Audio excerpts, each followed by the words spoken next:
जय हिंद दोस्तों। आपका खाता किसी भी बैंक में है तो आप जानते हैं कि बैलेंस जीरो हो जाने पर या फिर मिनिमम बैलेंस जो होता है वो कम हो जाने पर आपको मिनिमम बैलेंस चार्जेस के रूप में पैसा देना पड़ता है। आपके खाते से काट लिया जाता है, चाहे वो सरकारी बैंक हो, प्राइवेट बैंक हो, किसी भी बैंक का एक मिनिमम बैलेंस नियम बना हुआ है कि इतना पैसा आपको रखना होगा। जैसे आपको बता दूं, प्राइवेट बैंक में आईसीआईसीआई बैंक हो गया, एचडीएफसी बैंक हो गया, एक्सिस बैंक हो गया, उस पर नॉर्मली शहरी क्षेत्र में है कि 10,000 रुपया से खाता खुलेगा, 10,000 रुपया हमेशा आपका होना चाहिए। ग्रामीण क्षेत्र में है तो 5,000 से खाता खुलेगा, 5,000 हमेशा आपका होना चाहिए। इसी प्रकार से जितने भी सरकारी बैंक है, चाहे एसबीआई है, बैंक ऑफ बड़ौदा है, इंडियन बैंक है, यूनियन बैंक है, कैनरा बैंक है, पंजाब नेशनल बैंक है, इन सभी बैंकों का भी मिनिमम बैलेंस रखना अनिवार्य होता है। किसी का 1,000 है तो किसी का 2,000 है तो किसी का 5,000 है, रखना अनिवार्य है, अन्यथा मिनिमम बैलेंस चार्ज आपका कट जाता है। जब जब आप मिनिमम बैलेंस कम करते हैं तो आपका 200 रुपया हो, 300 रुपया हो, 500 रुपया हो, जिसका जैसा चार्ज है कटता रहता है। और लोग परेशान होते हैं इन चीजों से, क्योंकि जरूरत पड़ता है लोग पैसा निकाल लेते हैं और 5 दिन 7 दिन बाद फिर रख भी देते हैं, फिर भी उनका मिनिमम बैलेंस चार्जेस कट जाता है। तो इसकी शिकायत बहुत सारा आरबीआई में जा रहा था। आरबीआई भी कह रहा था कि इसका निदान कुछ न कुछ निकाला जाए। कई बार बैंकों को नोटिफिकेशन जारी किया कि इसका कुछ न कुछ निदान निकाला जाए। अब कई बैंकों ने एक साथ मिलकर यह निर्णय लिया है कि अब मिनिमम बैलेंस चार्जेस नहीं लिया जाएगा। अब इसमें कौन कौन सा बैंक है ये मैं आपको बताने जा रहा हूं। यहां तक आ गए तो पूरा वीडियो आप देख ही लीजिए। इसमें है इंडियन बैंक। इंडियन बैंक का नाम आपने सुना होगा, बहुत सारे लोगों का खाता भी होगा।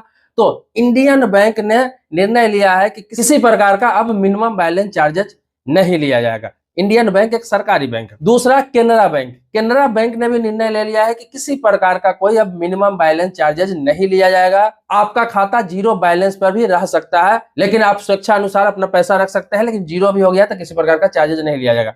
Punjab national bank. Punjab national bank ने भी निर्णय ले लिया है कि अब किसी प्रकार का कोई मिनिमम बैलेंस चार्जेस नहीं लिया जाएगा। इसके अलावा स्टेट बैंक ऑफ इंडिया ने तो कई महीने पहले ही घोषणा कर दिया था कि अब मिनिमम बैलेंस चार्जेस नहीं लिया जाएगा।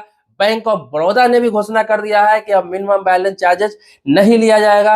यूनियन बैंक ऑफ इंडिया ने भी निर्णय लिया है कि मिनिमम बैलेंस चार्जेस नहीं लिया जाएगा, लेकिन इसका लागू होगा यूनियन बैंक ऑफ इंडिया जो है उनका ये लागू होगा सितंबर तिमाही के बाद। सितंबर 2025 तिमाही के बाद ये चीज लागू होगा। लेकिन बाकी जो बैंक मैंने आपको बताया, Punjab national bank, state bank, bank of Baroda, Indian bank, Canara bank, ये सभी बैंक ने 1 जुलाई से ही ये चीज लागू कर दिया है। 1 जुलाई 2025 के बाद से किसी प्रकार का कोई भी मिनिमम बैलेंस चार्जेस अब नहीं लगेगा। जिनको मालूम है अच्छी बात है, जिनको नहीं मालूम है ये चीज आप जान लीजिए। अब आपको बता दूं कि ये किस खाता पे लागू होगा, किस अकाउंट पे लागू होगा। तो इस बात को जान लीजिए कि ये सभी खाता पे लागू नहीं है, सभी अकाउंट पे लागू नहीं है। ये नहीं कि करेंट अकाउंट पे लागू हो जाएगा या अलग दूसरे अकाउंट पे लागू हो जाएगा। ये सिर्फ सामान्य बचत खाता जिनके पास है, जो जनरल सेविंग अकाउंट है, आमतौर पर जो सेविंग अकाउंट बचत खाता आप यूज करते हैं उनके लिए यह है, या फिर जनधन खाता यूज करते हैं उनके लिए। तो जनधन खाता में तो पहले से था, लेकिन आप ऐसे भी सेविंग अकाउंट आपका है जिसको जनरल सेविंग अकाउंट कहते हैं, नॉर्मल सेविंग अकाउंट कहते हैं, तो उस सभी पे ये लागू होगा। लेकिन बहुत सारे लोग अलग तरह के सेविंग अकाउंट रखते हैं। आपको बता दूं, सेविंग अकाउंट भी कई प्रकार के होते हैं। ऐसे आमतौर पर जितने भी ज्यादातर लोगों को, अधिकतर लोग 70 से 80% लोगों के पास ये जनरल सेविंग अकाउंट ही होता है, नॉर्मल सेविंग अकाउंट ही होता है। लेकिन इसके अलावा और भी सेविंग अकाउंट होता है, जैसे master stroke saving account, premium saving account, classic saving account, platinum saving account, super saving account, संस्थागत बचत खाता, जैसे किसी संस्था का खुला हुआ है, किसी संगठन का खुला हुआ है। तो इस तरह के जो सेविंग अकाउंट होते हैं, जो स्पेशल होते हैं, जिसमें मिनिमम बैलेंस भी अधिक रखना होता है करेंट अकाउंट की तरह, तो वो अलग सेविंग अकाउंट होता है। जो स्पेशल तौर पे जो सेविंग अकाउंट लिए हुए हैं उसमें क्या है, लोगों को क्लासिक एटीएम कार्ड भी मिलता है, प्रीमियम एटीएम कार्ड मिलता है, गोल्डन एटीएम कार्ड मिलता है। तो वो खाता भी अलग तरह का होता है।